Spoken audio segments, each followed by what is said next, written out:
Anyway, back to MSC. Let's take you on board and talk you through. Now, MSC have had such success over the past few years. Yeah, they really have, Sean. They're in fact the most rapidly expanding cruise company. A Mediterranean shipping company is what it stands for, and they really stand for what you're seeing now: class and sophistication, beautiful interiors, where they use things like Swarovski crystal staircases, walnut and onyx. The ships are very beautiful and very stylish to walk around. Think of the style and sophistication of brands like Ferrari, and you'll get an idea when you're cruising with MSC. They're really well known for their 7-course dinners that they have on board. With, 7 courses? Yeah, with Italian specialities every night. Keep smiling as he's saying that, you can imagine. Oh, my stomach's grumbling. I'm surprised people can't hear.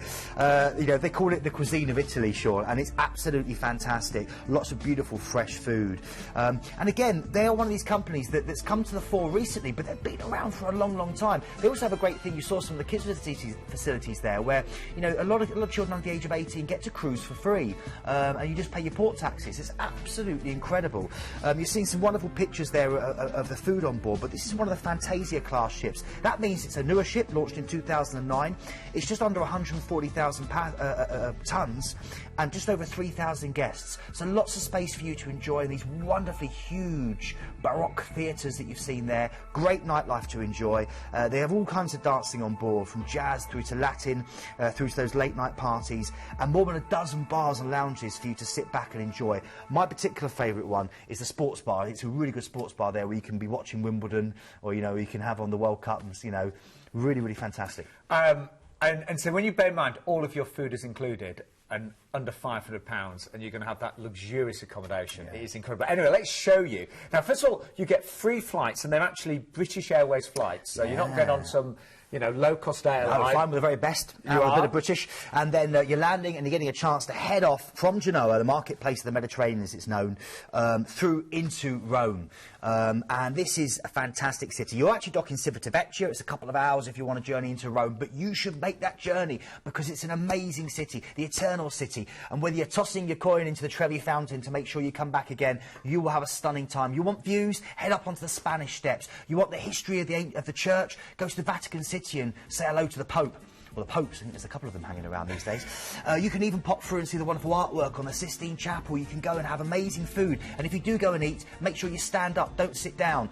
Stand up, stand by the bar. You can perch by the bar and get local price. You sit down, they'll charge you double for tourist price. Head out and see the ancient civilization of the Caesars, when the gladiators used to fight in front of 80,000 bloodthirsty spectators. Walk out into that ancient arena and feel the passion, feel the atmosphere. Stroll through the ancient agora like Julius Caesar used to. It's an amazing city. It really is. I could go on about it all day. Let's move on. Then we're going to crack on now to Palermo. Oh, this is Italy. This is Sicily. This is the land of the Godfather. You can actually do a Godfather tour. And in fact, Palermo is well known because they've got an amazing opportunity for you to go to the ancient, what they call the Massive Theatre, Teatro Massimo. And it's there that they had that famous scene in the Godfather 3, where his daughter gets shot and she goes, "Papa, Papa." So you can go and relive that. You do that so well, Keith. Oh, I've been practising, honestly. It's 3 years of training, darling. Treading the boards.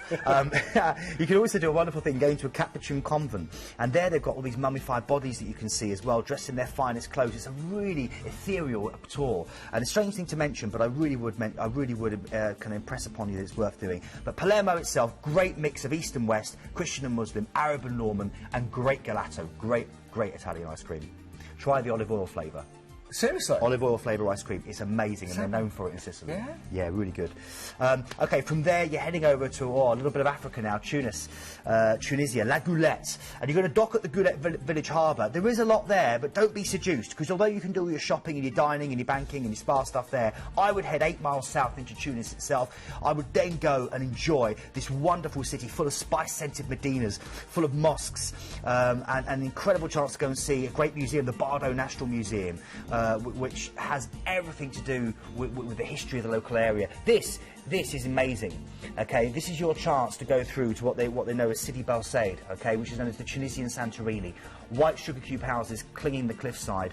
Really beautiful. Very charming.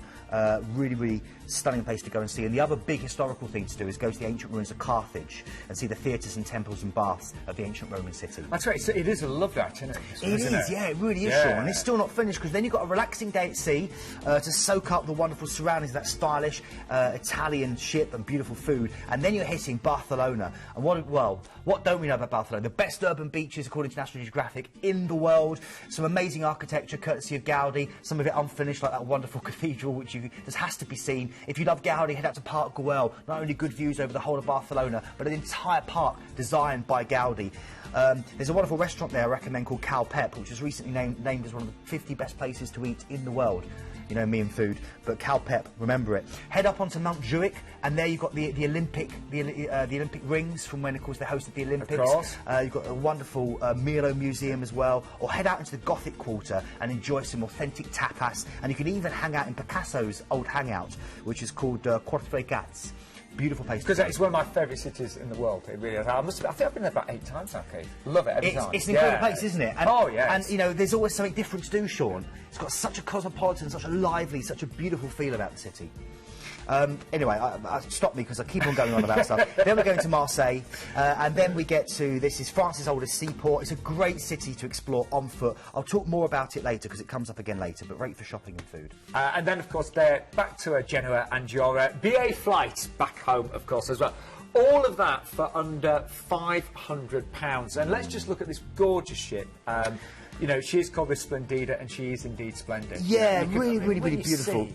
Yeah, this is going to be your floating resort, your little paradise for 7 nights. There's a great restaurant on board, a great Mexican restaurant called Tex-Mex as well, which is fantastic. And it's got an open view kitchen area, so the food's cooked in front of you, Sean. It's really great. So if you've never been on a cruise holiday, when you know, you've got to do it. Oh, it's incredible. You know. I mean, you literally, when you compare it to what you get in a hotel, it doesn't even compare. It blows it out of the water. It blows everything away. Once you've done a cruise, you'll never look back. And it's a fact that the service is so high, the food level's so high, the accommodation beautiful. Well, clean, price-wise, it doesn't get lower than this. It really doesn't. $499. Now, this is the free flight special. Remember, you've got getting free return flights with British Airways.